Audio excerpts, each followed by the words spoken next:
Hello hi ಎಲ್ಲರೂ ನಮಸ್ಕಾರ. Welcome back to Janata agent. ಇವತ್ತು ನಮ್ಮ ಜೊತೆ ಜಯಂತ್ ಟಿ ಅವರಿದ್ದಾರೆ. ಸೌಜನ್ಯ ಪರ ಹೋರಾಟಗಾರರು ಹೌದು, ನೀತಿ ಸಂಘಟನೆಯ ರಾಜ್ಯಾಧ್ಯಕ್ಷರು ಕೂಡ ಹೌದು.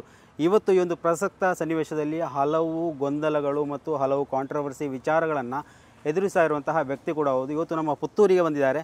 ಸೊ AC ಆಫೀಸ್ ಮುಂಭಾಗದಲ್ಲಿ ಅವರನ್ನು ಭೇಟಿ ಮಾಡ್ತಾ ಇದ್ದೇನೆ. ಸೊ ಅವರಲ್ಲೇ ಇಲ್ಲಿಗೆ ಬಂದಿರೋ ವಿಚಾರದಲ್ಲಿ ಕೆಲವೊಂದು ಮಾಹಿತಿಗಳನ್ನು ಕೇಳಲಿಕ್ಕಿದೆ. ಸೊ ಜಯಂತ್ ಅವರೇ, ಯಾಕೆ ಇವತ್ತು ಪುತ್ತೂರಿಗೆ ಬಂದಿದ್ದೀರಾ ಅಂತ?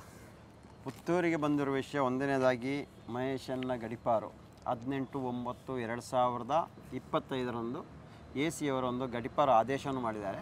ಅಂದರೆ ಈ ದಕ್ಷಿಣ ಕನ್ನಡ ಜಿಲ್ಲೆಗೆ ಏನೋ ಒಂದು ಕೋಮು ಗಲಭೆಯನ್ನು ಮಹೇಶನ್ನು ಹಬ್ಬಿಸ್ತಾ ಇದ್ದಾರೆ, ಏನೋ ಪ್ರಚೋದನಕಾರಿ ಭಾಷಣಗಳನ್ನು ಮಾಡ್ತಾ ಇದ್ದಾರೆ. ಇದರ ವಿರುದ್ಧ ಅವರ ಮೇಲೆ ಪ್ರಕರಣಗಳು ದಾಖಲಾಗಿದೆ. ಇವಾಗ ಮಾಧ್ಯಮವರು ಹೇಳೋ ಪ್ರಕಾರವಾಗಿ 32, ಆದರೆ 26 ಪ್ರಕರಣಗಳಿದೆ. ಈ ಪ್ರಕರಣದಲ್ಲಿ ಮಹೇಶನ್ನು ಈ ಒಂದು ಜಿಲ್ಲೆಯಿಂದ ಇನ್ನೊಂದು ಜಿಲ್ಲೆಗೆ ಓಡಿಸಿದರೆ ಇಲ್ಲಿ ಶಾಂತಿ ನೆಲೆಸಬಹುದು ಎಂಬ ಉದ್ದೇಶದಿಂದ ಅವ್ರನ್ನೊಬ್ಬರು ಟಾರ್ಗೆಟ್ ಮಾಡಿದ್ದಾರೆ. ಆದರೆ ಶಾಂತಿ ನೆಲೆಸುವ ಉದ್ದೇಶದಿಂದ ಅಲ್ಲ ಅವ್ರನ್ನ ಟಾರ್ಗೆಟ್ ಮಾಡಿರೋದು. ಅವ್ರನ್ನ ಟಾರ್ಗೆಟ್ ಮಾಡಿರೋದು ಏನಿವ ಸೌಜನ್ಯ ಪರ ಹೋರಾಟ ನಡೀತಾ ಇದೆ ಅದನ್ನು ನಿಲ್ಲಿಸಬೇಕು. ಒಂದು ಕಡೆಯಿಂದ ಅದನ್ನು ನಿಲ್ಲಿಸಬೇಕು, ಒಂದು ಕಡೆಯಿಂದ SIT ನಿಲ್ಲಿಸಬೇಕು. ಆಗ ಸೌಜನ್ಯನೇ ಇದು ಇವರಿಗೆ ಎಲ್ಲಿರುವಂಥ ಅತ್ಯಾಚಾರಿಗಳಿಗೆ, ಕೊಲೆಗಡಕರಿಗೆ, ಬಕಾಸುರಿಗೆ ನೆಮ್ಮದಿ ಆಗ್ಬೋದು ಎಂಬ ಉದ್ದೇಶದಿಂದ ಮಾಡಿರೋದು ಹೊರತು ಬೇರೆ ಯಾವುದೇ ಕಾನೂನು ಪ್ರಕಾರ ಇದು ಮಾಡಿರೋದಲ್ಲ. ಅದರಿಂದಾಗಿ ನಾನು RTIಯಲ್ಲಿ ರಿಪೋರ್ಟ್ ಕೇಳಿದೆ. ನಾನು ಮಹೇಶನ್ ತಿಮ್ಮರೋಡಿಯನ್ನು ಗಡಿಪಾರು ಮಾಡಬೇಕಾದ್ರೆ ಬಂಟ್ವಾಳ DSP ಅವರು AC ಅವರಿಗೆ ಒಂದು ಲೆಟ್ರ್ ಕೊಟ್ಟಿರ್ತಾರೆ, ಒಂದಿಷ್ಟು ಲೆಟ್ರ್ ಕೊಟ್ಟು ಅದರ ಮುಖಾಂತರವಾಗಿ ವಾದ ವಿವಾದ ಆದ ನಂತರನೇ ಇದು ಡಿಸೈಡ್ ಮಾಡೋದು. ಯಾವುದೇ ವಾದ ವಿವಾದ ಆಗುವಾಗಲೂ ಅದರ ದಾಖಲೆ ಇರಬೇಕಲ್ಲ ಸ್ವಾಮಿ. ಖಾಲಿ ಒಂದು ಲೆಟ್ರಲ್ಲಿ ಏನೋ ಕೊಟ್ಟರೆ ಸಾಲದು ಅಲ್ವಾ? ಬೆಳ್ತಂಗಡಿ ಸಬ್ ಇನ್ಸ್ಪೆಕ್ಟ್ರ್ ಅವರು ನಿಯತ್ತಾಗಿ ಕಾನೂನು ಚೌಕಟ್ಟಲ್ಲಿ ಬಂಟ್ವಾಳ DSP ಅವರಿಗೆ ಲೆಟ್ರನ್ನ ಕಳಿಸಿದ್ದಾರೆ. ಈ ಹಿಂದೆನೂ ಹೇಳಿದೆ, ಇವಾಗಲೂ ಹೇಳ್ತಾ ಇದ್ದಾನೆ, ನಿಯತ್ತಾಗಿ ಅವತ್ತಿನ ಸಬ್ ಇನ್ಸ್ಪೆಕ್ಟ್ರು ಕೆಲಸ ಮಾಡಿದ್ದಾರೆ. ಆದರೆ ಬಂಟ್ವಾಳ DSP ಅವರು ಅದಕ್ಕೆ ಸ್ವಲ್ಪ ಒಗ್ಗರಣೆ ಮಾಡಿ ಪುತ್ತೂರು AC ಅವರ ತಲೆ ಮೇಲೆ ಒಂದು ಕೂರಿಸಿದ್ದಾರೆ.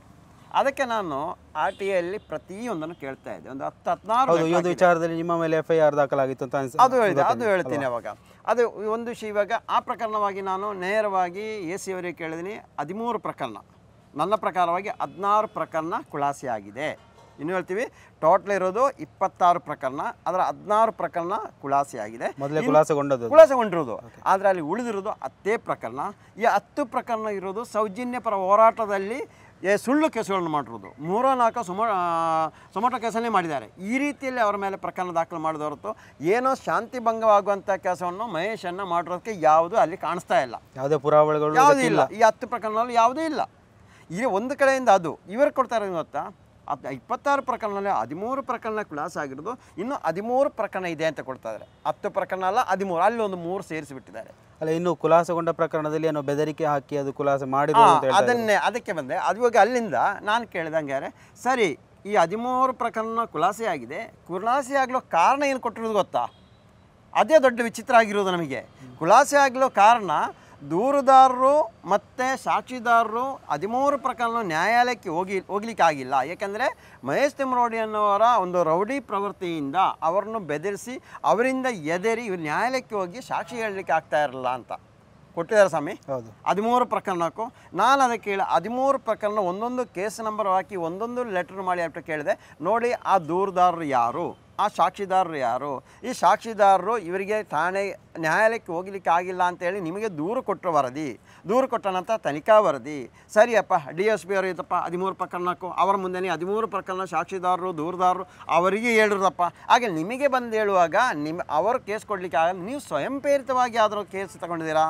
ಹಾಗಾದ್ರೆ ಅದರದಾದ ವರದಿ ಕೊಡಿ.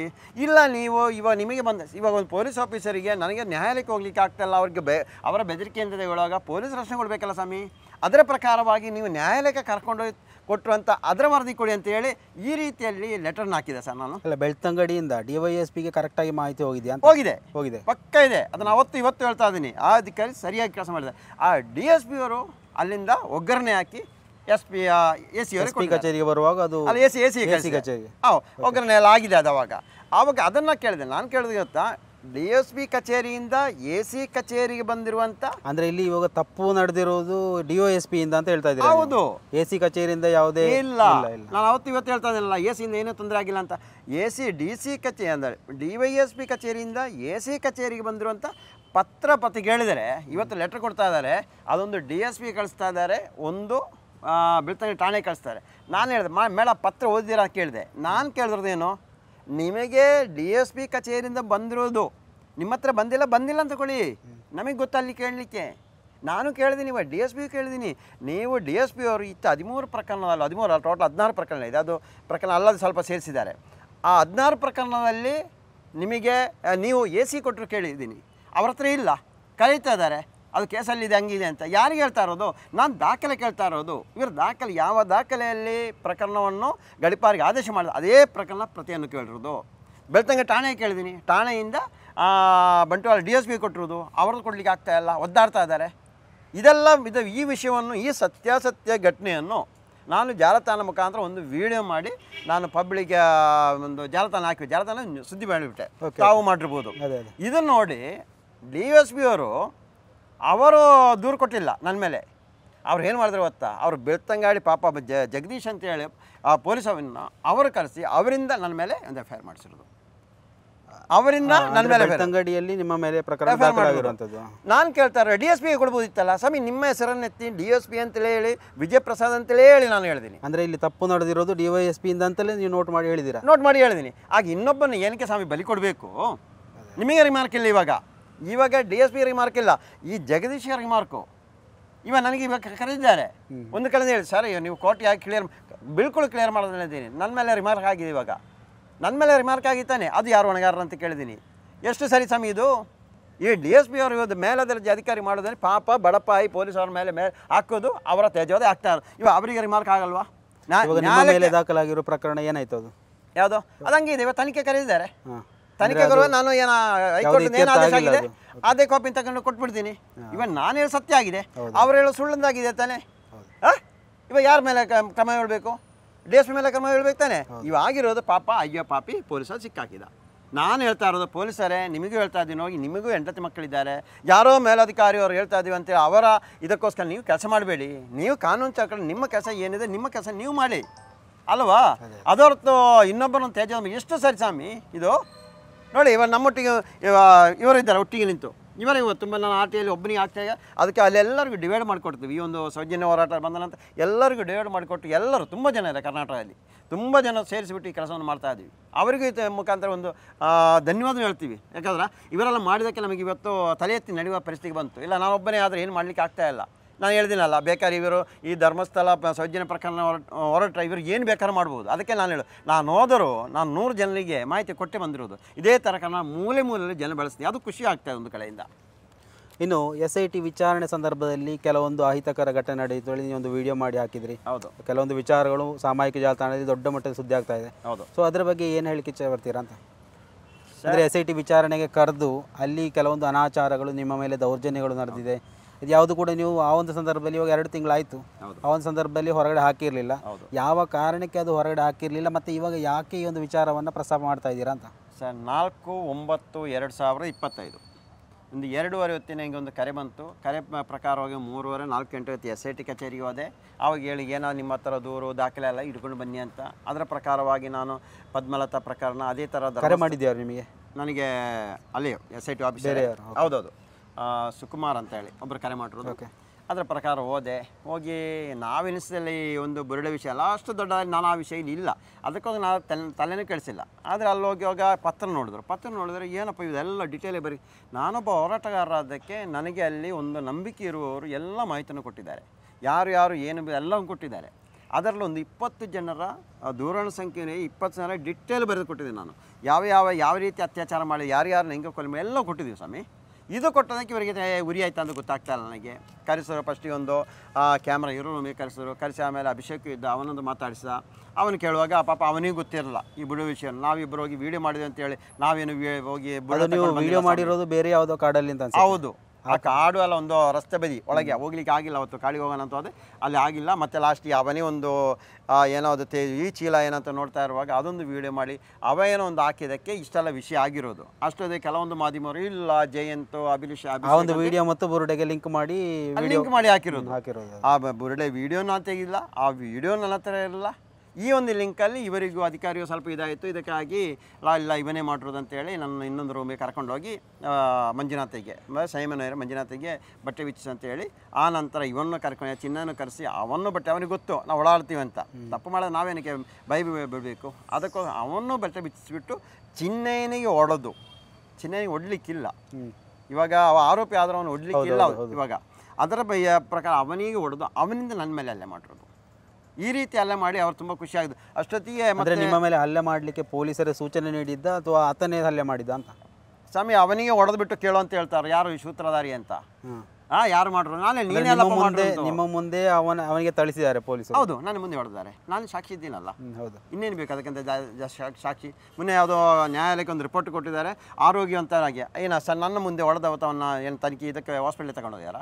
ಅಲ್ಲ, ನೀವು ಆ ಸಂದರ್ಭದಲ್ಲಿ ಯಾಕೆ ಇದನ್ನು ಮಾಧ್ಯಮದ ಮುಂದೆ ಹೇಳ್ಕೊಳ್ಳಿಲ್ಲ? ಕಂಡೀಷನ್ ಅದೇ ಥರ, ಈ ಮಾಧ್ಯಮದವರು ಎಲ್ಲ ಹಾಕಿ ಬುರುಡೆ ಗ್ಯಾಂಗು ಷಡ್ಯಂತ್ರ ಅಂತ ಸಮಾಜವನ್ನೇ ಒಂದು ರೀತಿಯಲ್ಲಿ ಬಿಂಬಿಸ್ತಾ ಇದ್ರು. ಒಂದು ಕಡೆಯಿಂದ ಒಂದು ಕಡೆ ನೋಡಿದರೆ ಇವಾಗ SIT ಒಳಗೆ ತಿರುಗಿ ಇರಬೇಕಲ್ಲ ಸ್ವಾಮಿ, ಯಾವ ರೀತಿಯಲ್ಲಿ ಇದ್ದರೆ ಏನೆಲ್ಲ ಆಗ್ಬೋದು, ಉಳಿದವರಿಗೆ ಯಾವ ರೀತಿ ತೊಂದರೆ ಕೊಡೋದು ಗೊತ್ತಾಗ್ತಾ ಇರಲ್ಲ. ಆ ಒಂದು 2 ದಿನ ನನಗೆ ತೊಂದರೆ ಕೊಟ್ಟರು, ಆ ನಂತರ ಹೋಗಿ ತೊಂದರೆ ಇರಲಿಲ್ಲ. ಆದರೆ ನನಗೆ ಕೊನೆಗೆ ನಾನು ಏನೋ ತನಿಖೆ ಮಾಡ್ಬೋದು, ಇನ್ನೂ ಸತ್ಯ ಹೊರಬರ್ಬೋದು, ನಮಗೊಂದು 4 ಏಟು ಹೊಡೆದು ಆ SIT ಒಳಗೆ ಒಂದು 2 ಟೀಮ್ ಇದೆ. ಆ ಇನ್ನೊಂದು ಟೀಮಿಗೆ ನಾನು ಹೊಡಿತಾ ಇದ್ದೀನಿ ಅಂತ ತೋರಿಸಿ ಇನ್ನೊಂದು ಕಡೆಯಿಂದ ತನಿಖೆ ಮಾಡ್ಬೋದು. ಸರಿ, ಆ ಥರ ತನಿಖೆ ಮಾಡ್ತಾರವ, ನಾನು ಏನಕ್ಕೆ ಅವ್ರಿಗೆ ತೊಂದರೆ ಕೊಡ್ಬೋದು? ನಾವು ಹೆಂಗೂ ಹೋರಾಟಕ್ಕೆ ಇಳಿಯುವಾಗ ನಾವು ಸಮುದ್ರಕ್ಕೆ ಅಂತ ಅವತ್ತು ಹೇಳ್ತಾ ಇದ್ದೀನಿ, ಇಳಿದ್ರು ಸಮುದ್ರಕ್ಕೆ, ಈ ಕಡೆ ಬರ್ತೀವಿ ಅಂತ ಗೊತ್ತಿಲ್ಲ, ಆ ಕಡೆ ಹೋಗ್ತೀವಿ ಅಂತ ನಮಗೆ ಗೊತ್ತಿಲ್ಲ. ಆ ಸಂದರ್ಭದಲ್ಲಿ ನಾನೇಕಿ SITಗೆ ತೊಂದರೆ ಕೊಡಬೇಕು, ಅವರ ವಿಷಯ ನೀನು ಅಲಿಗೇಷನ್ ಮಾಡಬೇಕು ಅಂತೇಳಿ ನಾನು ಸುಮ್ಮನಿದ್ದೆ ಸ್ವಾಮಿ. ಆಮೇಲೆ ಒಂದು ಕಡೆಯಿಂದ ಅವತ್ತೇ ರಾತ್ರಿ ಕಾಣಿಸ್ತೆ, ನಾ DYSP ಮಂಜುನಾಥ್ ಅವರು ಇನ್ನೊಂದು ಮಂಜುನಾಥಿಗೆ ಹೇಳೋದು, ನೋಡು ಆ ಮಗನಿಗೆ ಪ್ರಾಯ ಆಗಿದೆ, ಅವನ ಹೆಸರು ಹಾಕು, ಮನೆಯವರ ಹೆಸರು ಹಾಕು, ಎಲ್ಲನೂ ಸೇರಿಸು, ಎಲ್ಲ ಒಳಗೆ ಹಾಕೋಣ. ಹೆಂಡತಿ ಮಗಳ ಫೋಟೋ ಕೇಳಿದ್ದಾರೆ ಅಂತ ಹೇಳಿ. ಹೌದು, ಹೆಂಡತಿ ಮಕ್ಕಳು ಅದೇನೋ ನಾನು ಉಡುಪಿ SP ಅವರೊಂದು ಸುದ್ದಿ ಬಂದದಕ್ಕೆ ಶೇರ್ ಮಾಡಿದ್ವಿ ಅಂತೇಳಿ. ಸುಳೆ ಮಗನೇ, ಬೋಳಿ ಮಗನೇ, ಇವನಿಗೆ ಇದೇನೇ ಇವರು ಕಲ್ತಿರೋದು. ಪೊಲೀಸರು ಈ ಥರ ಬೈಬೋದಾ ಅಂತ ಅದು ಅವನಿಗೆ ಕೇಳಬೇಕು. ನಾನು ಹೇಳ್ತೀನಿ, ನಾನು ಈಗಲೂ ಹೇಳ್ತೇನೆ, ಯಾರು ಅದು ಹೇಳಿರೋದು ಅದು ಅವನೇ ಸುಳೆ ಮಗ ಅಂದರೆ ಅವನೇ, ಗೊತ್ತಾಯ್ತಲ್ಲ. ನಾನು ಯಾರು ಎದುರು ಕೂರೋನು ಅಲ್ಲ. ನಾನು ಅದು ಹೇಳಿದಿಲ್ಲ, ಸರ್ ನಾನು ತಪ್ಪಿದ್ದು ಹಾಕಿ ಒಳಗೆ ಹಾಕಿ, ನಿಮಗೇನೋ ಹೊಡ್ಲಿಕ್ಕೆ ಹೊಡೀರಿ, ಏನು ಮಾಡ್ತೀರಾ? ಅದೇ ಕೇಳ್ತಾರೆ, ಮಂಜುನಾಥ್ ಕೇಳ್ತಾರೆ, ಏನಪ್ಪ ನಿನ್ನಂಥವ್ರು ಸಿಗಿಲ್ಲ ಅಂತ. ಸರ್ ತಪ್ಪು ಮಾಡಿದ್ರೆ ಶಿಕ್ಷೆ ಕೊಡಿ, ನಾನು ತಗೊಳ್ತೀನಿ. ಇನ್ನೊಬ್ಬನ ಹೆಸರಲ್ಲಿ ನಾನು ಅವನ ಹೆಸರು ಹೇಳಿ ನಾನು ಬಚಾಗಿ ಅವನ ಶಾಪ, ಅವರ ಹೆಂಡತಿ ಮಕ್ಕಳ ಶಾಪ ನನ್ನ ಮಕ್ಕಳಿಗೆ ತಾಗಬಾರ್ದು. ಏನಾದರೂ ನಾನು ತಗೊಳ್ಬೇಕು, ಅದಲ್ಲ ಸ್ವಾಮಿ, ಇನ್ನೊಬ್ಬನಿಗೆ ತಲೆ ಕಟ್ಟಿಡಬೇಕು. ಅಲ್ಲ, ನಿಮ್ಮನ್ನು ವಿಚಾರಣೆಗೆ ಕರೆದಿದ್ರೆ ವಿಚಾರಣೆ ಮಾಡಿ ಬಿಡುವುದು ಅವ್ರ ಕೆಲಸ. ನೀವು ಯಾವತ್ತು ನೀವು ಆರೋಪಿಗಳಲ್ಲ ಇದರಲ್ಲಿ, ನೀವು ಸಾಕ್ಷಿದಾರರ ಪರ ದೂರುದಾರರ ಪರ ಇರುವಂತಹ ಒಂದು ರೀತಿಯ ಸಾಕ್ಷಿದಾರರು ಅಂತ ಹೇಳ್ಬೋದು ನಿಮ್ಮನ್ನು. ಸೊ ನಿಮ್ಮನ್ನು ವಿಚಾರಣೆಗೆ ಕರಿಬೋದು, ವಿಚಾರಣೆಯಲ್ಲಿ ಏನು ಮಾಹಿತಿ ಕೊಡ್ತೀರಾ ಅದನ್ನು ಪಡ್ಕೊಳ್ಬೋದೇ ವಿನ ಅವರಿಂದ ಈ ರೀತಿ ದೌರ್ಜನ್ಯ ಎಸಗುವಂಥ ಯಾವುದೇ ಇದಿಲ್ಲ ಅಲ್ವಾ? ಅಲ್ಲ, ಇವಾಗ ಎಂಕ್ವೈರಿ ಮಾಡಿದ್ರಲ್ಲ, ಅದೇ ಥರ ಎಲ್ಲರದ್ದು ಎಂಕ್ವೈರಿ ಮಾಡ್ಬೋದಿತ್ತಲ್ಲ. ಎಂಕ್ವೈರಿ ಮೊಬೈಲಲ್ಲಿ ನೋಡಿ, ಎಲ್ಲ ಸರ್ವೆ ಮಾಡಿ, ನೀನು ಎಲ್ಲೆಲ್ಲ ಹೋಗಿದ್ದು ಎಲ್ಲ ಕೇಳ್ತಾ ಇದ್ದಾರಲ್ಲ, ಅದೇ ಥರನೇ ಕೇಳಿದ್ರೆ ಹೇಳ್ಬೋದಿತ್ತಲ್ಲ. ಎಲ್ಲೋ ತಪ್ಪು ನಾವು ಹೇಳ್ತಾ ಇದ್ದೀನಲ್ಲ, ಅವ್ರದ್ದು ಕೆಲಸ ಏನಂತ ಹೇಳಿದ್ರೆ ದಾಖಲೆನ ತಯಾರುಪಡಿಸೋದು, ಅದರ ಪ್ರಕಾರವಾಗಿ ಮಾಡ್ಬೋದಿತ್ತು. ಏಕೆ ಬಂದು ಅವನಿಂದ ಓಡಿಸಿ ನನ್ನ ಬಾಯಿ ಬಿಡಿಸುವ ಕೆಲಸ ಏನಿದೆ ಸ್ವಾಮಿ? ನಾವು ಷಡ್ಯಂತ್ರ ಮಾಡಿದ್ದೀವ? ನಾನು ಒಂದು ವಿಷಯ ಹೇಳ್ತೀನಿ ಸ್ವಾಮಿ, ಯಾವುದೇ ರೀತಿಯಲ್ಲಿ ನಾನು ಷಡ್ಯಂತ್ರ ಕೈ ಹಾಕಿಲ್ಲ. ದುಡ್ಡು ತಗೊಂಡಾಗಲಿ, ಇನ್ನೊಂದು ರೀತಿ ಆಗಲಿ, ಧರ್ಮಸ್ಥಳ ತೇಜೋವಧೆ ಮಾಡಲಿ, ನನಗೆ ಬೇಕಾದ್ರೂ ಸತ್ಯ ಹೊರ ಬರಬೇಕು. ಅಲ್ಲ, ಸಾವಾಗಿರೋದು 100% ಸತ್ಯ. ಅಂದರೆ ತನಿಖೆ ಸರಿಯಾದ ರೀತಿಯಲ್ಲಿ ನಡೀಲಿ ಅಂತೇಳಿ ಆ ಒಂದು ಸಂದರ್ಭದಲ್ಲಿ ನೀವು ಒಂದು ವಿಚಾರವನ್ನು ಹೊರಗಡೆ ಹಾಕಿರಲಿಲ್ಲ. ಹೌದೊಂದು ಇವಾಗ ತನಿಖೆ ಒಂದು ರೀತಿಯಲ್ಲಿ ಹದಗೆಟ್ಟಿದೆ ಅಂತ ನಿಮಗೆ ಮನವರಿಕೆ ಆಯಿತು. ಒಂದು ಕಡೆಯಿಂದ ತನಿಖೆ ಆಗಲಿ, ನಾವು ಹೇಳಿದ್ರೆ ನಾವು ಪ್ರಾಣ ಬೇಕಾದ್ರೆ ಕೊಡ್ತೀವಿ, ತನಿಖೆ ಆಗಬೇಕು, ಸತ್ಯ ಹೊರ ಬರಬೇಕು. ಎಲ್ಲವನ್ನು ನೀವು ಒಂದು ರೀತಿಯಲ್ಲಿ ಸ್ಯಾಕ್ರಿಫೈಸ್ ಮಾಡಿದ್ರೆ 100% ಹೌದು. ಇನ್ನೊಂದು ವಿಷಯ ಒಂದು ಕಡೆ ಕೇಳಿದ್ರೆ, ನಾನು ಮಹೇಶನ್ಗೆ ಹೇಳಿದೆ, ನಾನು ಈ ಥರ ಅಲ್ಲೇ ಮಾಡಿದೆ. ಮಹೇಶನ್ ಹೇಳಿದ್ರು, ಕಂಪ್ಲೇಂಟ್ ಕೊಡು ಅಂತ. ನಾನು ಬೇಡಣ್ಣ, ಇರಲಿ, ಬೇಕಾದ್ರೆ ಎಷ್ಟು ಬೇಗ ಹೋಗಿ ತಿನ್ನೋಣ, ಇನ್ನೂ ಹೊಡಿಲಿ ಬೇಕಾದ್ರೆ. ಇವತ್ತು ಹೋಗ್ತಾ ಇದ್ದೀನಿ, ಇವತ್ತು ಆ ಟೈಮಿಗೆ ಹೋದೆ ನಾನು ಕರೆಯುವ, ನಾನು ಹೋಗಿಲ್ಲ, ಆದರೂ ನಾನು ತಿರ್ಗ ಮಾರನೇನು ಹೋಗೋಣಂತ ಹೋದೆ. ನಾನು ಹೇಳಿದ್ದೀನಿ, ಅವ್ರು ಏನು ಬೇಕಾದ್ರೂ ಮಾಡಲಿ, ಸತ್ಯ ಹೊರ ಬರಲಿ, ನಮಗೆ ಅದು ಸಾಕಲ್ಲ. ನಾನು ಕೇಳಿದೆ ನೋಡಿ, ಆ ಸೌಜನ್ಯ ಆಗಲಿ, ಪದ್ಮಲತಾ ಆಗಲಿ, ವೇದವಲ್ಲಿ, ಇನ್ನೂ 100 ಸಾವಿರಾರು ಇದರೆಡೆಯಲ್ಲಿ ಒಂದು ದೂರನ್ನು ಕೊಟ್ಟಿದ್ರಿ, ನೀವಾಗೆ ಕಣ್ಣಾರೆ ಕಂಡಂತಹ ಕೆಲವೊಂದು ದೃಶ್ಯಗಳನ್ನು. ಹೌದು, ಆ ದೂರಿನ ವಿಷಯ ಏನಾಯ್ತು ಅಂತ ಅದು ಹೇಳ್ತೀನಿ. ಇವಾಗ ಅವರು ತಿಂದಷ್ಟು, ಅವರ ಮನೆಯವರು, ಅಕ್ಕ ತಂಗಿ ತಮ್ಮಂದಿರು ತಿಂದಷ್ಟು ನೋವು ನಾನು ತಿಂತಾ ಇಲ್ವಲ್ಲ, ತಿನ್ನೋಣ ಪರವಾಗಿಲ್ಲ ಅಂತ ಹೇಳಿದೆ. ಅದರ ಮಧ್ಯೆಯಲ್ಲಿ ನಾನೊಂದು ದೂರು ಕೊಟ್ಟೆ ಸ್ವಾಮಿ. 13ರಿಂದ 15 ವರ್ಷ ಹೆಣ್ಮಗಳು ಹೂತಾಕಿರೋದು, ಅದನ್ನು ಯಾರು ಇದ್ದಾರೆ ಸಾಕ್ಷಿದಾರ ಎಲ್ಲ ಎಂಕ್ವೈರಿ ಮಾಡಿ ಎಲ್ಲಿ ಹೂತಾಕ ಅವರೇ ತೋರಿಸಿದ್ದಾರೆ, ನಾನು ಒಬ್ಬನೇ ಅಲ್ಲ. ಆದರೆ ಇಂದಿನ ತನಕ ಅದು ಓಪನ್ ಆಗಿಲ್ಲ. ಅಂದರೆ ತನಿಖೆ ಮಾಡಿದ್ದಾರೆ ಈ ಒಂದು ವಿಚಾರದಲ್ಲಿ, ತನಿಖೆ ಮಾಡಿ ಒಂದು ರಿಪೋರ್ಟ್ ಮಾಡಿದ್ದಾರೆ, ಇಲ್ಲಂತಲ್ಲ. ಅದು UDR ಆಗಿದೆ ಒಂದು ಕಡೆ ಹೇಳ್ತಾರೆ, ಒಂದು ಕಡೆ UDR ಆಗಿಲ್ಲ. ಅದು UDR ಆಗದ ಪ್ರಶ್ನೆ. ನಾನು ಕೇಳ್ತೇನೆ ನೋಡಿ, ಅವತ್ತು ಏನೋ ಚಂದ್ರಶೇಖರಯ್ಯ ಅಂತ ಹೆಡ್ ಕಾನ್ಸ್ಟೇಬಲ್ ಇದ್ದರು, ಅವನೊಬ್ಬನ್ನು ಹಿಡಿದು ಎಂಕ್ವೈರಿ ಮಾಡಿ ಇಡೀ ನಿಮಗೆ ಚರಿತ್ರೋಪನ ಆತಲ್ಲಿ ಅಂದ್ರೆ ಇಲ್ಲಿ ಇವಾಗ ದೂರು ಕೊಟ್ಟವರನ್ನೇ ವಿಚಾರಣೆ ಮಾಡ್ತಾರೆ ಹೊರತುಪಡಿಸಿ ಯಾರು ಇಲ್ಲಿ ಆರೋಪಿಗಳು ಅಂತ ಹೇಳಿದ್ದಾರೆ, ಆರೋಪ ಮಾಡ್ತಾ ಇದ್ದೀರಾ ನೀವು, ಅವರನ್ನ ವಿಚಾರಣೆ ಮಾಡ್ತಾನೆ ಇಲ್ಲ ಅಂತ. ಇಲ್ಲ, ಅದಕ್ಕೇನೆ ಲಾಸ್ಟ್ ತಪ್ಪು ಆಗ್ತಾ ಇರೋದು ಇಲ್ಲಿ. ಹೌದು, ಲಾಸ್ಟಿಗೆ ನೋಡಿದ್ವಿ 35/3 ಆರೋಪಿ ಸ್ಥಾನದಲ್ಲಿ ನೋಟಿಸ್ ಕೊಡ್ತಾ ಇದ್ದಾರೆ. ಒಂದು ಕಡೆ ನಮ್ಮನ್ನು ಬಂದ ಮೇಲೆ ಒಳಗೆ ತಳ್ಳಿಕೆ ಪ್ಲಾನ್ ನಡೆಸ್ತಾ ಇದ್ದಾರೆ, ಒಂದು ರಾಜಕೀಯ ಒತ್ತಡದಿಂದ. ಇದನ್ನೆಲ್ಲ ನೋಡುವಾಗ ನಮಗೆ ಯಾವುದೋ ಇದಕ್ಕೆ ಎಂಟ್ರಾದರೆ ತುಂಬ ಕಷ್ಟ ಅಂತ ಗೊತ್ತಾಯಿತು. ಯಾವತ್ತು ನ್ಯಾಯಾಲಯ ಆದೇಶ ಬಂತು ಈ ಪ್ರಕರಣ ನ್ಯಾಯಾಲಯಕ್ಕೆ ಎಂಟ್ರಾಗಿದೆ, ಆವತ್ತು ನನಗೆ ಧೈರ್ಯ ಬಂತು, ಇನ್ನೂ ದೂರು ಕೊಡ್ಬೋದು, ಇನ್ನೂ ಸತ್ಯವನ್ನು ಜನರಿಗೆ ಹೇಳ್ಬೋದು, ಸತ್ಯವನ್ನು ಮೇಲಾಧಿಕಾರಿ ತಿಳಿಸ್ಬೋದು ಅಂತ ಹೇಳಿ ನಾನು ಕೊಟ್ಟರು ಸಮಯ. ಅದು ನೋಡಿ, ಇಲ್ಲಿ ಈ ಒಂದು ರಿಟ್ಟರ್ ಜನ ಸಲ್ಲಿಸಿದ್ರಿ ನೀವು ಗಿರೀಶ್ ಮಠಣ್ಣವರು, ಆದರೆ ಅದು ಹೈಕೋರ್ಟ್ ಯಾಕೆ SIT ತನಿಖೆಯನ್ನೇ ಸ್ಟಾಪ್ ಮಾಡಿತ್ತು ಅಂತ? ಇಲ್ಲ, SIT ತನಿಖೆ ಸ್ಟಾಪ್ ಮಾಡಿಲ್ಲ. ಅದು ಎಲ್ಲ ನಾವು ಯಾವುದೇ ಕಾರಣಕ್ಕೂ ನಮ್ಮ ಬಾಲನ್ ಸರ್ ವಕೀಲರ ಮುಖಾಂತರವಾಗಿಲ್ಲ, ಮೋಹಿತ್ ಸರ್ ಮುಖಾಂತರವಾಗಿ ನಮಗೆ ಸಹಕಾರ ಕೊಡ್ತಾ ಇರೋದು. ಇವಾಗ ಒಂದು ಬಾಲನ್ ಸರು, ಮೋಹಿತ್ ಸರು ಮತ್ತು ತುಂಬ ಜನ ವಕೀಲಿದ್ದಾರೆ, ಎಲ್ಲರೂ ಸೇರಿ ಒಂದು ಸಹಕಾರದಲ್ಲಿ ಆಗ್ತಾರೆ. ಬಾಲನ್ ಸರ್ ಮುಖಾಂತರವಾಗಿ ಆ ಒಂದು ಅರ್ಜಿ ಹಾಕೋರಲ್ಲಿ ಯಾವುದೇ ಕಾರಣವಾಗಿ SITಯನ್ನು ನಿಲ್ಲಿಸಿ ಅಂತ ಹಾಕಿಲ್ಲ. ಆದ್ರೆ ಕೆಲವೊಂದು ಕಾಲ SITಯನ್ನು ತಡೆ ಹಿಡಿಯಲಾಗಿದೆ ಅಂತ ಹೇಳಿ ಅದು 1 ವಾರಕ್ಕೆ ನಾವು ನಿಲ್ಲಿಸಿದ್ದಾರೆ. ಆದರೆ ನಿಮ್ಮ ವಿಚಾರಕ್ಕೆ ಸಂಬಂಧಪಟ್ಟ ಇಲ್ಲ, 39 FIR ಆಗಿದೆ ಅಲ್ಲ, ಅದರಲ್ಲಿ ಇವಾಗ ನಮ್ಮ ಪ್ರಕರಣ ಆಗುವಾಗ ನಂಬರ್ ಹಾಕಲೇಬೇಕಲ್ಲ, FIR ನಂಬರ್, ಅದರ ಪ್ರಕಾರ ಹಾಕಿದ ಹೊರತು ಯಾವುದೇ ಕಾರಣಕ್ಕೂ ನಾವು ತಡೆ ಹಿಡಿಯಲಿ ಅಂತ ಹೇಳಿಲ್ಲ. ಇವತ್ತು ಹೇಳ್ತೀನಿ, ನಿಮ್ಮ ಮೇಲಿನ ವಿಚಾರವನ್ನು ತಡೆ ಹಿಡಿಯೋದಕ್ಕೆ ನೀವು ಹಾಕಿರುವಂಥದ್ದು. ಆದ್ರೆ ಈ ಟೋಟಲಿ ಆಗಿ SIT ತನಿಖೆಯನ್ನೇ ಸ್ಟೇ ಮಾಡಿತ್ತು, ಇವಾಗ ಆ ಒಂದು ಸ್ಟೇಗೆ ಇದು ಮಾಡಿರೋದು. ಅದು ಸ್ಟೇಗೆ ಇದು ಸಿಕ್ಕಿತ್ತು. ಅದು ನಾನು ವಿಡಿಯೋಲ್ಲಿ ನೋಡಿ ಯಾವುದೇ ಕಾರಣಕ್ಕೂ SIT ನಿಲ್ಬಾರ್ದು. ಮತ್ತೆ ನಾನು ಹೇಳ್ತಾ ಇರೋದು, ಯಾವುದೇ ವೈಯಕ್ತಿಕವಾಗಿ ನಾನು ಯಾರೋ ತೇಜೋವಧೆ ಮಾಡಲಿಕ್ಕೆ ಹೊರಟದಲ್ಲ, ಇನ್ನೊಬ್ಬನ ತೇಜೋವಧೆ ಮಾಡಿ ಇದು ಪ್ರಕರಣ ಬೇಡ.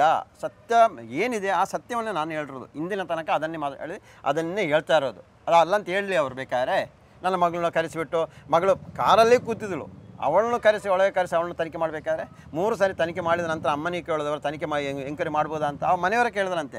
ಏನು ಸಣ್ಣ ಮಗಂದು ಗೊತ್ತಿಲ್ವಾ, ನಮ್ಮ ಹತ್ರ ಇವಾಗ ಕೇಳಿದ್ರು, 3 ಸಾರಿ ಆದ ನಂತರ ಕೇಳಿದ್ರಂತೆ. ಅಲ್ಲೂ ಏನಾದ್ರು ಇದೆ ಅಂತ ಹೇಳಿದ್ರೆ, ಮಗಳಿಗೆ ಹೇಳ್ತಂತೆ, ಅಣ್ಣ ವಿಡಿಯೋ ಮಾಡ್ತಾ ಇದೆ, ಯಾರು ಚಿನ್ನಯ್ಯನದು, ನಾನು ಮತ್ತು ಚಿನ್ನಯ್ಯ ಮಾತಾಡ್ತಾ ಇರುವಾಗ ಅದನ್ನು ಅಣ್ಣ ವಿಡಿಯೋ ಮಾಡಿರೋ ವಿಷಯವನ್ನು ನೀನು ಹೇಳ್ಬೇಕು. ವಿಡಿಯೋಗ್ರಾಫ್ ಅಂದರೆ ಯಾರು?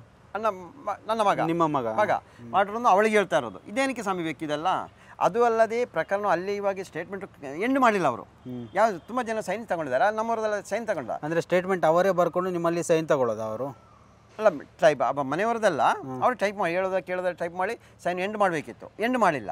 ನಂದು ಎಂಡ್ ಮಾಡಿಲ್ಲ. ನಂದೇನು ಗೊತ್ತಾ, ಕೆಲವೊಂದು ವಿಷಯ ಟೈಪ್ ಮಾಡಿಸ್ತಾ ಇರುವಾಗ ಅವರಷ್ಟೇ ಟೈಪು. ನಾನು ಅದಕ್ಕೆ ನಾನು ಹೇಳೋ ಲಾಸ್ಟಿಗೆ, ನಿಮ್ಮ ಇಷ್ಟಕ್ಕೆ ನೀವು ಮಾಡಿ, ನಾನು ಬರೋದೇ ಇಲ್ಲ ಅಂತ ಹೇಳಿದೆ. ನಿಮ್ಮ ಇಷ್ಟಕ್ಕೆ ಏನು ಬೇಕಾದ್ರೆ ಮಾಡಿ ಅಂತ ನಂಗೆ ಗೊತ್ತಾಯಿತು. ಅಲ್ಲಿ ಕೆಲವೊಂದು ಪಾಯಿಂಟ್ ಹೊಡೆದ್ಬಿಟ್ಟು ಏನೇನೋ ಮಾಡ್ತಾ ಇದ್ದಾರೆ. ಆವಾಗ ಲಾಸ್ಟಿಗೆ ಹೇಳಿದೆ, ನೀವು ನಿಮ್ಮ ಇಷ್ಟಕ್ಕೆ ಮಾಡಿ ಅಂತ ಬಿಟ್ಟೆ ನಾನು. ಮತ್ತಿನ್ನೇನು ಮಾಡು ಸ್ವಾಮಿ, ಅಂದರೆ ನೀವು ಹೇಳೋದೊಂದು ಅವರು ಮಾಡೋದೊಂದು ಬಿಟ್ಬಿಡ. ಅದರಲ್ಲಿ ಮಧ್ಯದಲ್ಲಿ ಯಾರೋ ಅರ್ಜಿ ಮಂಜುನಾಥ್ ಗೌಡ ಒಂದು ಅದರಲ್ಲಿ ಟೈಪ್ ಮಾಡೋ ಸೇರಿಸೋದು, ಮಗನ ಮತ್ತು ಮಗಳ ಹೆಸರು, ಮಗನದು ಮತ್ತು ಮನೆಯವರ ಹೆಸರನ್ನು ಸೇರಿಸೋ ಅಂತ, ಇವರನ್ನು ಒದ್ದೊಳಗೆ ಹಾಕೋಣ. ಇದೆಲ್ಲ ಏನಕ್ಕೆ ಬೇಕು? ನಾನು ಅದಕ್ಕೂ ತಲೆ ಕೆಡಿಸಲ್ಲ, ನಿಮಗೆ ಏನಾಯ್ತು ಅದೆಲ್ಲ ಮಾಡಿ ಅಂತ ಹೇಳಿದೆ. ಲಾಸ್ಟ್ ಇವರಿಗೆ ಗೊತ್ತಾಯಿತು, ಇವರು ನಮ್ಮನ್ನೇ ಗುಂಡಿಗೆ ತಂದು ಹಾಕ್ತಾ ಇದ್ದಾರೆ, ಇವಾಗ ಕ್ಲೀನ್ ಚಿಟ್ ಕೊಡ್ತಾ ಇದ್ದಾರೆ ಅಂತಲ್ಲ. ಆವಾಗ ನಾನು ಸುಮ್ಮನೆ ಕೂತಲ್ಲಿ ನನ್ನಷ್ಟು ದಡ್ಡ ಬೇರೆ ಯಾರು ಇರಲ್ಲ. ಇವಾಗಲೇ ಬೈತಾ ಇದ್ದಾರೆ, ನೀವು ಅಷ್ಟು ಅವತ್ತಾದರೂ ಇಷ್ಟು ಏನು ಕೇಳಿಲ್ಲ ಅಂತ ಕೇಳ್ತಾ ಇದ್ದಾರೆ. ಇವೆಲ್ಲ ತುಂಬ ಜನ ಬೈತಾ ಇದ್ದಾರೆ. ಆದರೂ ಹೌದು, ಹೋಗಲಿ, ಕೊಡೋ ಸಂದರ್ಭ ಅಲ್ಲ, ಹೌದು, ಏನೋ ಒಂದು ಒಳ್ಳೆ ರೀತಿ ಆಗಲಿ, ಇನ್ನೂ ನಮ್ಮ ತ್ಯಾಗ ಮಾಡೋಣ ಅಂತ ನಾವಿದ್ದೆ. ಆದರೆ ನಮ್ಮನ್ನು ಅವರು ಈ ರೀತಿಯಲ್ಲಿ ತ್ಯಾಗ ಮಾಡ್ತಾ ಇರುವಾಗ ನಮಗೆ ಸರಿಗಣಿಸಿಲ್ಲ. ಅದಕ್ಕೆ ನಾನು ದೂರು ಕೊಟ್ಟು ಸಮಯ ವಿಳಂಬ ಆಗಿರೋದು ಅದಕ್ಕೇ. ಇನ್ನು ಇವತ್ತು SIT ಅಂತಿಮ ವರದಿಯನ್ನು ಕೊಡ್ತಾ ಇದೆ ಅಂತೇಳಿ ಒಂದು ವಿಚಾರ. ಹೌದು ಅಂತಿಮ ವರದಿ ಅಂತ ಒಂದು ಕಡೆಯಿಂದ ನಮಗೆ ಬಂದಿರೋ ಒಂದು ಮಾಹಿತಿ ಪ್ರಕಾರ ದೊಡ್ಡ ಒತ್ತಡ ಇತ್ತು. 6 ಜನರ ಮೇಲೆ ಪ್ರಕರಣ ಒಳಗೆ ಹಾಕ್ಬೇಕಂತೇಳಿ ಕಾನೂನು ಪ್ರಕಾರ ಆಗಲ್ಲ. ಇಲ್ಲಿ ದೂರುದಾರರನ್ನು ಸಾಕ್ಷಿದಾರರನ್ನು ಒಳಗಡೆ ಹಾಕ್ಬೇಕಂತೇಳಿ ಪ್ರಕರಣ ಮುಗಿಸೋಣ ಅಂತ. ಇವತ್ತೇನೋ ಒಂದು 3,000 ರೂಪಾಯಿ 4,000 ಪೇಜ್ ಪುಟಕ್ಕೆ ವರದಿ ಕೊಡ್ತಾ ಇದ್ದಾರೆ. ಅದು ಏನು ವರದಿ ನಮಗೆ ಗೊತ್ತಿಲ್ಲ. ನಂದು ಏನು ಕ್ಲಿಯರ್ ಮಾಡಿಲ್ಲ, ಎಂಡು ಮಾಡಿಲ್ಲ. ಇನ್ನು ಈ ದೂರು ಕೊಟ್ಟ ದೂರನ್ನೇ ಪೂರ್ತಿಯಾಗಿ ಅವರು ತನಿಖೆ ಮಾಡಿಲ್ಲ. ಇದೆಲ್ಲ ಮಾಡುವುದರ ಒಳಗಡೆ 3,000 ಪ್ರತಿ ಹೇಗೆ ಕೊಡ್ತಾ ಇದ್ದಾರೆ ಅಂತೇಳಿ ಅದು ನೋಡ್ಬೇಕಿನ್ನು ಏನೆಲ್ಲ ಕೊಡ್ತಾ ಇದ್ದಾರೆ ಅಂತ ಕಾನೂನು ಪ್ರಕಾರ ನಮ್ಮ ಕಾನೂನು ಸಲಹೆಗಾರರಲ್ಲಿ ಕೇಳಬೇಕಾಗುತ್ತೆ. ಅಂದರೆ ಕಳೆದ ತಿಂಗಳು 30ನೇ ತಾರೀಕು ಅವರು ಪರಮೇಶ್ವರ್ ಅವರು ಹೇಳ್ತಾ ಇದ್ರು, ಗೃಹ ಸಚಿವರು, ಈ ತಿಂಗಳ ಕೊನೆಯಲ್ಲೇ ನಾವು ಕೇಳಿದ್ದೇವೆ, ಸ್ವಲ್ಪ ಬೇಗನೆ ಇದು ಮುಗಿಸ್ಕೊಡಿ SIT ತನಿಖೆಯನ್ನು ಅಂತೇಳಿ.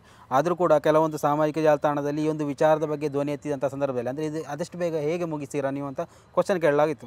ಸೊ ಆ ಒಂದು ಸಂದರ್ಭದಲ್ಲಿ SIT ಏನು ಮಾಡ್ತು, ಈ ಒಂದು ವಿಚಾರ ವರದಿಯನ್ನು ಅಲ್ಲಿಗೆ ಅಂತಿಮ ಹಂತದ ವರದಿಯನ್ನು ಕೊಡೋದನ್ನು ನಿರಾಕರಿಸಿ ಕೆಲವೊಂದು ಟೈಮನ್ನು ಕೇಳಿತ್ತು. ಆಮೇಲೆ ಪರಮೇಶ್ವರ್ ಅವರು ಈ ಒಂದು ವಿಚಾರದಲ್ಲಿ ಸ್ಪಷ್ಟೀಕರಣ ಕೊಟ್ಟಿದ್ದರು, ಇನ್ನೂ ಕೆಲವು ದಿನಗಳು ಹಿಡಿಯುತ್ತೆ ಈ ಒಂದು ವಿಚಾರದಲ್ಲಿ ಅಂತೇಳಿ. ಅಂದರೆ ಈ ಒಂದು ವಿಚಾರದಲ್ಲಿ ತನಿಖೆ ಆರಂಭವೇ ಆಗಿಲ್ಲ ಅಂತ ಕೆಲವೊಂದು ಚಿಂತಕರು ಮಾತಾಡ್ತಾ ಇದ್ದಾರೆ. ತನಿಖೆ ಇನ್ನೂ ಆರಂಭ ಹಂತದಲ್ಲಿದೆ ಅಂತ. ಅದರೊಳಗಡೆ ಈ 3,000 ಪುಟಗಳ ಈ ಒಂದು ವರದಿಯನ್ನು ಅವರು ಯಾವ ರೀತಿಯಲ್ಲಿ ಸಲ್ಲಿಸ್ತಾ ಇದ್ದಾರೆ ಅಂತ, ಯಾರ ಪರವಾಗಿ ಸಲ್ಲಿಸ್ತಾ ಇದ್ದಾರೆ ಅದು ಗೊತ್ತಿಲ್ಲ, ಯಾರ ಪರವಾಗಿ ಯಾವ ಉದ್ದೇಶಕ್ಕೆ ಅಂತ ನಮಗೆ ಇನ್ನೂ ಅಂದರೆ ನೀವು ಕೊಟ್ಟ ಮಾಹಿತಿಯನ್ನೇ ಇವಾಗ ವರದಿ ತಯಾರಿಸಿ ಕೊಡ್ತಾ ಇದ್ದಾರೆ ಅಥವಾ ಅವರು ಬೇರೆ ಏನಾದರೂ ಸೃಷ್ಟಿ ಮಾಡ್ತಾ ಇದ್ದಾರೆ ಅಂತ ಅದು ನೋಡ್ಬೇಕು ಸ್ವಾಮಿ. ಇನ್ನು ಯಾವ ರೀತಿಯಲ್ಲಿ ನಮಗೆ ಇನ್ನೂ ಬಂದಿಲ್ಲ. ಇವಾಗ ಕೊಟ್ಟರೆ ಒಂದು ವಾರ ಒಳಗೆ ಕೈ ಸೇರ್ಬೋದು, ಕೈ ಸೇರುವ ನೋಡೋಣ ಏನೆಲ್ಲ ಅಂತ. ನನ್ನ ಪ್ರಕಾರವಾಗಿ ತನಿಖೆ ಮಾಡಿರೋದು ಏನು ಸೌಜನ್ಯ ಹೋರಾಟ ಅವರು ಮಾತ್ರ ತನಿಖೆ ಮಾಡಿದ್ದಾರೆ. ಸರಿಯಾದ ರೀತಿಯಲ್ಲಿ ತನಿಖೆ ಮಾಡಿ 3,000 ಅಲ್ಲ 3 ಲಕ್ಷ ಪೇಜ್ ಬರ್ಬೋದು ಅದು ತನಿಖೆ ಮಾಡಿದ್ದಾರೆ, ಅಷ್ಟೊಂದಿದೆ. ನಮ್ಮ ಆರು ಜನ ಮಾತ್ರ ಟಾರ್ಗೆಟ್ ಮಾಡೋದಲ್ಲ, ಕಡಿಮೆ 150-200 ಜನ ಟಾರ್ಗೆಟ್ ಮಾಡ್ಬೋದು. ಟಾರ್ಗೆಟ್ ಅಲ್ಲ, ಆಗಿರೋ ಘಟನೆಗೆ ಸಾಕ್ಷಿದಾರರು ಅಂಥವ್ರು ಇದ್ದಾರೆ. ಇವಾಗ ಅಂಥವ್ರನ್ನ ಯಾರನ್ನು ಮುಟ್ಟಲಿಕ್ಕೆ ಹೋಗಿಲ್ಲ. ಅದೆಲ್ಲ ನೋಡೋ ನಮಗೆ ಒಂದು ಕಳೆಯಿಂದ SIT ಏನೋ ಒಂದು ಸರಿಯಾಗಿ ತನಿಖೆ ಮಾಡ್ತಾ ಇಲ್ಲ ಅಂತ ಕಾಣಿಸ್ತಾ ಇದೆ. ಆದರೆ ಇನ್ನಾದರೂ ಮಾಡ್ಬೋದು ಅಂತ ಇನ್ನೂ. ಅಂದರೆ ಈ ಒಂದು ವರದಿ ಅಂತಿಮ ವರದಿ ಆಗಿರುತ್ತೆ ಅಥವಾ ತನಿಖೆ ಮುಂದುವರಿಯುತ್ತೆ, ಇದೊಂದು ಮಧ್ಯಂತರ ವರದಿ ಆಗಿರ್ಬೋದು? ಮಧ್ಯಂತರ ವರದಿ ಆಗಿರುತ್ತೆ, ತನಿಖೆ ಮುಂದುವರಿಯುತ್ತೆ. ತನಿಖೆ ಮುಂದುವರಿಯ ಸತ್ಯ ಹೊರಗೆ ಬಂದೇ ಬರುತ್ತೆ. ಅಂದರೆ ನೀವು ಇಷ್ಟೆಲ್ಲ ಆರೋಪಗಳನ್ನು ಮಾಡ್ತಾ SIT ಅಧಿಕಾರಿಗಳ ಮೇಲೆ ಮತ್ತೆ ಯಾಕೆ ಹೋಪ್ ಇಡ್ತಾ ಇದ್ದೀರಾ? ನಾನು ಹೇಳ್ತಾ ಇದ್ದೀವಲ್ಲ ಸರ್, SITಯಲ್ಲಿ ನಾನು ಕೊಟ್ಟಿರುವಂಥ ಅಧಿಕಾರಿನೂ ವಜಾ ಮಾಡಲೇಬೇಕು, ಅಲ್ಲಿಂದ ಕೆಲಸದಿಂದ ತೆಗಿಲಿ. ಯಾರ್ಯಾರು ಹೇಳಿದ್ದೀರಾ? ಇವಾಗ ಅಲ್ಲಿ ನಾನು ದಯಾಮ, ಸೈಮನು, ಮಂಜುನಾಥ್ ಇಬ್ಬರು ಮತ್ತೆ ಗುಣಪ. ಅಂದರೆ ಓರ್ವ ಮಂಜುನಾಥ್ ಅವರನ್ನು ಅಲ್ಲಿಂದ ವರ್ಗಾವಣೆ ಮಾಡಿದ್ದಾರೆ ಅಂತೇಳಿ ವಿಷಯ ಕೇಳಿ ಬರ್ತಾ ಇತ್ತು. ಮಂಜುನಾಥ್ ಇನ್ನೂ ವರ್ಗಾವಣೆ ಮಾಡಿಲ್ಲ, ಅಲ್ಲೇ ಇದ್ದಾರೆ. ಇವರ ಮೇಲೆ ಸರ್ಕಾರ ಕ್ರಮ ಕೈಗೊಂಡ್ರೆ ಮಾತ್ರ ಮುಂದಿನ ಬರುವ ಅಧಿಕಾರಿಯವರಿಗೆ ನಿಯತ್ತಾಗಿ ಒಂದು ಧೈರ್ಯವಾಗಿ ಅಲ್ಲಿ ಕೆಲಸ ಮಾಡ್ಬೋದು. ಇಲ್ಲ ಇವರೆಲ್ಲ ಇದ್ದರೆ ಅವ್ರನ್ನು ಕೆಲಸ ಮಾಡಲಿಕ್ಕೆ ಬಿಡಲ್ಲ. ಅದಕ್ಕೋಸ್ಕರ ಅಷ್ಟು ಜನ ಚೇಂಜ್ ಮಾಡಿ ತನಿಖೆಯನ್ನು ಮಾಡಿ ಅಂತ ಹೇಳ್ತೀವಿ. ತನಿಖೆ ಮಾಡುವವರು ಇದ್ದಾರೆ, ಅದರಲ್ಲಿ 2 ಡಿವೈಡ್ ಇದೆ. ನ್ಯಾಯಪರವಾಗಿದ್ದಾರೆ, ಅತ್ಯಾಚಾರ ಪರವಾಗಿರುವವರು ಇದ್ದಾರೆ. ಅದಕ್ಕೋಸ್ಕರ ಏನು ನ್ಯಾಯಪರವಾಗಿದ್ದಾರೆ ಅವರಿಗೊಂದು ಸಪೋರ್ಟ್ ಮಾಡಬೇಕಾದ್ರೆ ಇವರನ್ನು ತೆಗಿಲೇಬೇಕು. ತೆಗೆದು ಒಳ್ಳೆ ಅಧಿಕಾರ ನಡೆಸಿದ್ರೆ 100% ಇನ್ನೂ ಸತ್ಯ ಹೊರಗೆ. ಇದೇ ತನಿಖಾ ತಂಡದಲ್ಲಿದ್ದುಕೊಂಡು ಅವರು ತನಿಖೆ ಮುಂದುವರಿಸಿದರೆ ಆಮೇಲೆ ನಿಮ್ಮ ಒಂದು ಪ್ರತಿಕ್ರಿಯೆ ಏನಿರುತ್ತೆ ಅಂತ? 100% ಅಲ್ಲ, ಅದಕ್ಕಿವ ನಾವು ನಮ್ಮ ಟೀಮ್ ಅವರೆಲ್ಲ ಚರ್ಚೆ ಮಾಡ್ತಾ ಇದ್ದೀವಿ. ಈ ರೀತಿಯೆಲ್ಲ ನಾವು ಅವರನ್ನು ತಿರ್ಗಾ ಮುಂದುವರಿಸ್ತಾ ಇದ್ದಾರೆ. ಅದರ ರೀತಿಯಲ್ಲಿ ಹೋರಾಟ ಮಾಡಿ ಕಾನೂನು ಪ್ರಕಾರವಾಗಿ ಅದು ಏನು ಮಾಡಬೇಕು ಅದು ಮಾಡ್ತೀವಿ. ತಿರುಗಿ 28ಕ್ಕೆ ಇದೆಯಲ್ಲ, ಅವತ್ತು ನಾನು ಇವಾಗಲೇ ನಮ್ಮ ವಕೀಲರಿಗೆಲ್ಲ ಮಾಹಿತಿ ಕೊಟ್ಟಿದ್ದೀವಿ. ಅದರ ವಿಷಯ ಅಲ್ಲೂ ಚರ್ಚೆ ಆಗುತ್ತೆ. ನ್ಯಾಯಾಲಯ ಇದೆಯಲ್ಲ, ಅಲ್ಲೂ ಆಗ್ತದೆ. ಇದರ ಚರ್ಚೆ ಆಗೇ ಆಗ್ತಾನೆ. ಇವಾಗ ಸರ್ಕಾರದಿಂದ ಮಾತ್ರ ಅಲ್ಲ, ನ್ಯಾಯಾಲಯ ಎಂಟ್ರ್ ಆಗಿದೆ. ಅದಕ್ಕೋಸ್ಕರ ನಮಗೆ ಒಂದಷ್ಟು ಧೈರ್ಯ ಇದೆ. ಅಂದರೆ ಈ ಒಂದು ಧರ್ಮಸ್ಥಳ ಪ್ರಕರಣದಲ್ಲಿ ನೋಡಿ, ತನಿಖೆ ನಡೀತಾ ಇದ್ರು ಕೂಡ ಒಂದು ರೀತಿಯಲ್ಲಿ ಸ್ಪಷ್ಟವಾಗಿ ಎಲ್ರಿಗೂ ಗೊತ್ತಿರೋ ವಿಚಾರ ಇದು. ದಶಕಗಳಿಂದ ಇಂತಹ ವಿಚಾರಗಳು ನಡೀತಾ ಇದೆ ಅಂತ ಹೇಳಿ ಜನ ಮನದಲ್ಲಿ ಮಾತಾಡ್ತಾ ಇರುವಂತಹ ವಿಚಾರ, ಮನೆಗಳಲ್ಲಿ ಎಲ್ರಿಗೂ ಗೊತ್ತಿರೋ ವಿಚಾರ. ಆದರೂ ಕೂಡ ಇಷ್ಟೊಂದು ಸ್ಪಷ್ಟತೆ ಇರುವಾಗಲೂ ಕೂಡ ಈ ಒಂದು ತನಿಖೆ ಇಷ್ಟು ಮಟ್ಟದಲ್ಲಿ ಹಾದಿ ತಪ್ತಾ ಇದೆ ಅಂದರೆ ಯಾರದಾದ್ರೂ ಕೈವಾಡ ಇರ್ಬೋದಾ ಅಂತ? 100% ಕೈವಾಡ ಇದ್ದಕ್ಕೆಲ್ಲ ಸರ್ ಇಷ್ಟು ಲೇಟ್ ಆಗಿರೋದು. ಅಂದರೆ ಎಲ್ಲ ಪಕ್ಷಗಳು ಸೇರಿಕೊಂಡು ಇದನ್ನ ಒಂದು ರೀತಿಯಲ್ಲಿ ಹತ್ತಿಕ್ಕುವ ಪ್ರಯತ್ನ ಮಾಡ್ತಾ ಇದ್ದಾರೆ. ಹೌದು, ನಾನು ಕೇಳಿದೆ. ಇವಾಗ ಧರ್ಮಸ್ಥಳಕ್ಕೆ ಎಲ್ಲ ಪಕ್ಷದವರು ಧರ್ಮಸ್ಥಳ ರಕ್ಷಣೆಗೆ ಅಂತ ಬಂದಿದ್ದಾರೆ ಅಲ್ವಾ ಸ್ವಾಮಿ? ಯಾರಾದರೂ ಧರ್ಮಸ್ಥಳ ಹತ್ರ ಹೋಗಿ ಇಲ್ಲ 1 ಕಿಲೋಮೀಟರ್ ಹತ್ರಕ್ಕೆ ಹೋಗಿ ಯಾರಾದ್ರೂ ಗುಂಡಿ ತೋಡಿದಾರ, ಅಲ್ಲಿ ಏನೋ ಇದು ತೋರಿಸಿದಾರ? ಇವರಿಗೆಲ್ಲ ಏನಕ್ಕೆ ಭಯ ಅಂತ ಕೇಳ್ತಾ ಇರೋದು. ಇಷ್ಟೆಲ್ಲ ಆಟ ಆಡ್ಬೇಕಾದ್ರೆ ಗೊತ್ತಿರುತ್ತಲ್ಲ ಅವಾಗ ಇದರಲ್ಲಿ ಆಗಿರೋದು 100% ಸತ್ಯ ಅಂತ. ನೀವು ಒಂದೇ ಉದಾಹರಣೆ ತಗೊಳ್ಳಿ ಸ್ವಾಮಿ, ಉಗ್ರಪ್ಪ ಅವರ ವರದಿ 2016ರಲ್ಲೇ ತಯಾರು ಮಾಡಿರೋದು. ಅದು ಪೊಲೀಸ್ ಇಲಾಖೆ ಸರ್ಕಾರದ ಅಧಿಕಾರಿಯೆಲ್ಲ ಸೇರಿ ಮಾಡಿರೋದು. ಅದರಲ್ಲೇ ಕೊಟ್ಟಿದ್ದಾರೆ 3 ದಿನಕ್ಕೆ 1 ಅಸಹಜ ಸಾವು, 1 ವರ್ಷಕ್ಕೆ 120 ತಗೊಳ್ಳಿ, 10 ವರ್ಷಕ್ಕೆ 1200 ತಗೊಳ್ಳಿ, 20 ವರ್ಷಕ್ಕೆ 2400 ಆಯಿತಾ? ಇವಾಗ ಅದು ಆ ಕಾಲಮಾನ ಅಂತ 2012 ನಂತರ ಏನಂತ ಹೇಳಿದರೆ ಒಂದಿಷ್ಟು ಕೊಲೆಗಳು ಕಮ್ಮಿ ಆಗೋ ಸಂದರ್ಭದಲ್ಲಿ ಇವರು ಒಂದು ವರದಿ ಕೊಟ್ಟಿರೋದು.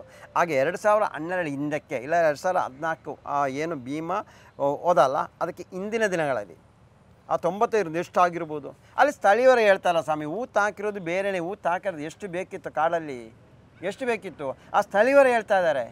ಅವತ್ತು ಕ್ಯಾಮ್ರಾ ಇಲ್ಲ, ಯಾರೋ ಒಬ್ಬರು ನಮ್ಮಂತರು ಇದ್ರೆ ಆಗ್ಬೋದಿತ್ತು. ಎಲ್ಲವನ್ನು ಫೋಟೋ ಇಟ್ಟುಬಿಟ್ರೆ ಬೇಜಾನ ಸಿಗ್ತಾ ಇತ್ತು. ಇವತ್ತು ದಾಖಲೆ ಕೊಡ್ಬೋದಿತ್ತು. ಏನು ಮಾಡೋಣ ಹೇಳಿ? ಒಂದಲ್ಲ ಒಂದು ರೀತಿಯಲ್ಲಿ ಯಾವುದು ಕೊಲೆ ಆಗೋದೇ ಲೆಕ್ಕನೇ ಇಲ್ಲ ಸ್ವಾಮಿ. ಇದು ಬಂಗ್ಲೆಗುಡ್ಡೆಯಲ್ಲಿ ಕಾಡಿನ ಮೇಲ್ಪದರದಲ್ಲಿ ಕೆಲವೊಂದು ಬುರುಡೆಗಳು ಸಿಕ್ಕಿದ್ವು, ಅಸ್ಥಿಪಂಜರಗಳು. ಹೌದು. ಸೊ ಇವೆಲ್ಲ ವಿಚಾರಗಳು ತನಿಖೆಯಲ್ಲಿ ಇದೆ. ಇನ್ನು ವಿಠಲ್ ಗೌಡರನ್ನು ವಿಚಾರಣೆ ಮಾಡಿದ್ರು. ಹೌದು. ಸೊ ಅವರಿಂದ ಇನ್ನಷ್ಟು ಮಾಹಿತಿಗಳು ದೊರಕಿತ್ತು. ಮತ್ತೆ ನಂತರ ಯಾಕೆ ಆ ಒಂದು ಬಂಗ್ಲೆಗುಡ್ಡದಲ್ಲಿ ಅಗಿಯುವ ಪ್ರಯತ್ನ ಮಾಡಲಿಲ್ಲ ಅಂತ ಅದು ಗೊತ್ತಿಲ್ಲ, ಅದು ನೋಡಬೇಕು. ದೂರದಾರ ಯಾರು ಬಂದಿಲ್ಲ, ಬಂಗ್ಲೆಗುಡ್ಡೆಯನ್ನು ಅವರು ಸ್ವಾಧೀನಕ್ಕೆ ತಗೊಂಡಿದ್ದಾರೆ ಅಂತ ಹೇಳಿದ್ರು, ಅದಕ್ಕಾಗಿರ್ಬೋದು. ಯಾರೋ ದೂರದಾರ ಬಂದರೆ ಆಗ್ಬೋದು. ನೋಡಿ ಸ್ವಾಮಿ, ನಾವು ಒಂದು ಮಾತ್ರ ಹೇಳ್ತೀನಿ ನೋಡಿ, ಭೀಮನನ್ನು ಸರಿಯಾಗಿ ಅವತ್ತು ಏನು ಅವನಿಗೆ ಗೆದರಿಸದೆ ಅವನು ಕೂರಿಸಿ ಮಾತಾಡಿಸಿದೆ, ಅವು ಹೇಳ್ತಾರೆ ಒಂದೊಂದನ್ನು ಎಂಕ್ವೈರಿ ಮಾಡ್ಬೋದಿತ್ತು. ಅಲ್ಲಿ ಇವಾಗ ಅವನ್ನ ಏನು ಸೌಜನ್ಯ ಹೆಣ್ಣುಮಗಳ ಇದು ಏನು ಎಲ್ಲ ಸಿಕ್ಕಿತ್ತಲ್ಲ ಸ್ವಾಮಿ, ಬಾಡಿ ಸಿಕ್ಕಿತ್ತು. ಅದ್ರ ಪಕ್ಕದಲ್ಲಿ ಚಪ್ಪಲಿ ಎಲ್ಲ ಇತ್ತಂತೇಳಿ ಅದನ್ನೆಲ್ಲ ಗುಡಿಸಿ ಬೆಂಕಿ ಹಾಕು ಅಂತ ಹೇಳಿದ್ರೆ ಯಾರಂತ ಹುಡುಕಿ ಗೊತ್ತಾದಲ್ಲಿ ಮ್ಯಾನೇಜರ್ ಯಾರಂತ ಅವನು ಎಂಕ್ವೈರಿ ಮಾಡ್ಬೋದಿತ್ತಲ್ಲ. ಅಂದರೆ ಈ ಚಿನ್ನಯ್ಯ ಮಾತಾಡಿದಂಥ ವಿಡಿಯೋದಲ್ಲಿ ಸೌಜನ್ಯ ವಿಚಾರ ಬಂದಾಗ ಒಂದು ರೀತಿಯಲ್ಲಿ ಪದರುವಂಥ ಇದು ವಿಡಿಯೋ ನಾವು ನೋಡಿದ್ದೇವೆ ಸರ್. ಅದರಲ್ಲಿ ಇದೆ, ಅವ ಎಲ್ಲವನ್ನು ಹೇಳ್ತಾನೆ. ಒಬ್ಬನಾದರೂ ಎಂಕ್ವೈರಿ ಮಾಡಿದಾರಾ? ಒಬ್ಬನ ಎಂಕ್ವೈರಿ ಮಾಡಿದಾರಾ ಸರ್? ಇವನಿಗೆ ಇಲ್ಲಿಂದ 2014ರಲ್ಲಿ ಇಲ್ಲಿಂದ ಅವನಿಗೆ ತಮಿಳ್ನಾಡು ಹೋಗ್ಲಿಕ್ಕೆ ಒಂದು ಲೆಟ್ರ್ ಕೊಟ್ಟಿದ್ದಾರೆ, ನಾನು ಓದಿನಿ ಅದು. ಆ ಲೆಟ್ರ್ ಎಂಕ್ವೈರಿ ಮಾಡಿ, ಆ ಲೆಟ್ರ್ ಯಾರು ಕೊಟ್ಟಿರೋದು? ಅದು ಯಾರು ಕೊಟ್ಟಿರೋದು? ಇಲ್ಲಿ ನೋಡಿ, ಮೊದಲ ಹಂತದ 164 ಹೇಳಿಕೆ ಕೊಟ್ಟಂತ ಸಂದರ್ಭದಲ್ಲಿ ಆ ಒಂದು ಹೇಳಿಕೆಯನ್ನು ಸಂಪೂರ್ಣವಾಗಿ ತನಿಖೆ ಮಾಡದೆ ಎರಡನೇ ಹಂತಕ್ಕೆ ಅವರು ಕಾಲಿಟ್ಟದರ ಉದ್ದೇಶ ಏನು ಅಂತ ಅದು ಅವರಿಗೆ ಕೇಳಬೇಕು. ಅಂದ್ರೆ ತನಿಖೆಯನ್ನು ಹೇಗಾದ್ರೂ ಮುಗಿಸಬೇಕು ಅನ್ನೋದು ಉದ್ದೇಶ ಅಷ್ಟೇ. ಏನಾದರೂ ಮಾಡಿ ಈ ಧರ್ಮಸ್ಥಳದ ಯಾರು ಈ ಚಿನ್ನ ಹೇಳಿದಾನ ಅವರಿಗೆ ಒಂದು ಕ್ಲೀನ್ ಚೀಟ್ ಕೊಡಬೇಕು, ಈ ಸೌಜನ್ಯ ಹೋರಾಟ ಬದಿಗೊತ್ತಬೇಕು, ಅವರಿದ್ದು ಮುಂದಕ್ಕೆ ಬರಬಾರ್ದು, ಈ ಉದ್ದೇಶ ಇತ್ತು. ಆದರೆ ಆ ಮಂಜುನಾಥ ಸ್ವಾಮಿ ಬಿಡ್ತಾ ಇಲ್ಲ ನನ್ನ ಮುಂದೆ ಆಗಿರೋದು ಇದು ಸತ್ಯ ಹೊರಗೆಲ್ಲ ಬರಲೇಬೇಕು ಅಂತೇಳಿ ನಮ್ಮನ್ನು ಇನ್ನೂ ಉಳಿಸಿರೋದು ಅವರೇ ಉಳಿಸಿರೋದು, ಬೇರೆ ಯಾರಲ್ಲ ಉಳಿಸಿರೋದು ಸ್ವಾಮಿ. ಅಂದ್ರೆ ಒಂದು SIT ತನಿಖೆ ಸಂಪೂರ್ಣವಾಗಿ ವಿಫಲ ಆಯಿತು ಅಂತ ಅಂದ್ಕೊಳ್ಳಿ, ಮತ್ತೆ ನಿಮ್ಮ ಮುಂದಿನ ನಡೆ ಏನು ಅಂತ, ಹೋರಾಟಗಾರರ ಮುಂದಿನ ನಡೆ ಏನು? ಯಾವುದೇ ಕಾರಣಕ್ಕೆ SIT ತನಕ ಯಾವುದೇ ಕಾರಣಕ್ಕೂ ವಿಫಲ ಆಗಲ್ಲ ಅಂತ ಧೈರ್ಯ ನನಗಿದೆ. ಧೈರ್ಯ ಉಂಟು, ಧೈರ್ಯ ಇದೆ, ಇನ್ನೂ ಧೈರ್ಯ ಇದೆ. ಇವಾಗ ಏನು ಇಷ್ಟು ಅರ್ಜೆಂಟ್ ಮಾಡ್ತಾರೆ, ಚಳಿಗಾಲದ ಅಧಿವೇಶನ ಆಗ್ತಾ ಇದೆ, ಅದಕ್ಕೋಸ್ಕರ ಇಷ್ಟು ಬೇಗ ಇದು ಮುಗಿಸೋಣ ಅಂತ ಪ್ಲ್ಯಾನ್ ಮಾಡ್ತಾರೆ. ಆದರೆ ಈ ನ್ಯಾಯಾಲಯಕ್ಕೆ ಹೋಗ್ತದೆ ಯಾರಿಗೂ ಗೊತ್ತಿರಲ್ಲ ಸ್ವಾಮಿ, ಅದು ನಿಮಗೂ ಗೊತ್ತಿಲ್ಲ, ನನಗೂ ಗೊತ್ತಿಲ್ಲ, ಸರ್ಕಾರಕ್ಕೂ ಗೊತ್ತಿರಲ್ಲ. ನ್ಯಾಯಾಲಯಕ್ಕೆ ಹೋಗಿ ಈ ಥರ ಆಗ್ತಾ ಅಂತ ಯಾರಿಗಾದ್ರೂ ಗೊತ್ತಿತ್ತಾ? ಇಲ್ಲ ಮಾಧ್ಯಮದಲ್ಲಿ ಕೆಲವೊಂದು ಮಾಧ್ಯಮ ಬೆಳಗಿಂದ ಸಾಯಂಕಾಲ ತನಕ ಬುರುಡೆ ಅಂತ ಹೇಳ್ತಿದಾರೆ, ಅವ್ರಿಗೆ ಗೊತ್ತಿತ್ತಾ? ಇದು ರೂಟ್ ಯಾರಿಗೂ ಗೊತ್ತಿಲ್ಲ ಸ್ವಾಮಿ, ಯಾರು ಹೇಳಲಿಕ್ಕೆ ಆಗಲ್ಲ. ಸತ್ಯ ಹೊರಗೆ ಬರೋ ತನಕ ಇದು ಇದ್ದೇ ಇರುತ್ತೆ, ಸತ್ಯ ಬಂದ ನಂತರ ಕ್ಲಿಯರ್ ಆಗುತ್ತೆ, ಸತ್ಯ ಬಂದೇ ಬರುತ್ತೆ ಸರ್ ಹೊರಗೆ. ಅದು ಅದು ಯಾವುದೇ ಒಂದು ನಮ್ಮ ಉದ್ದೇಶ ಜಯ ಅಂತ ಅಲ್ಲ, ವಿಜಯ ಏನಿಲ್ಲ, ಸತ್ಯ ಹೊರಗಡೆ ಬರಬೇಕು ಅಷ್ಟೇ ಸಾಕು ಸರ್. ಬಂದೇ ಜಯ ಸೋಲು ಅಂತ ಯಾವುದೇ ಇಲ್ಲ, ಸತ್ಯ ಹೊರಬರಬೇಕು, ಏನು ಸತ್ಯ ಇದೆ ಹೊರಗಡೆ ಬರಬೇಕು, ಅದು ನಮ್ಮ ಉದ್ದೇಶ. ಓಕೆ, ಥ್ಯಾಂಕ್ ಯು ಸರ್, ಧನ್ಯವಾದ.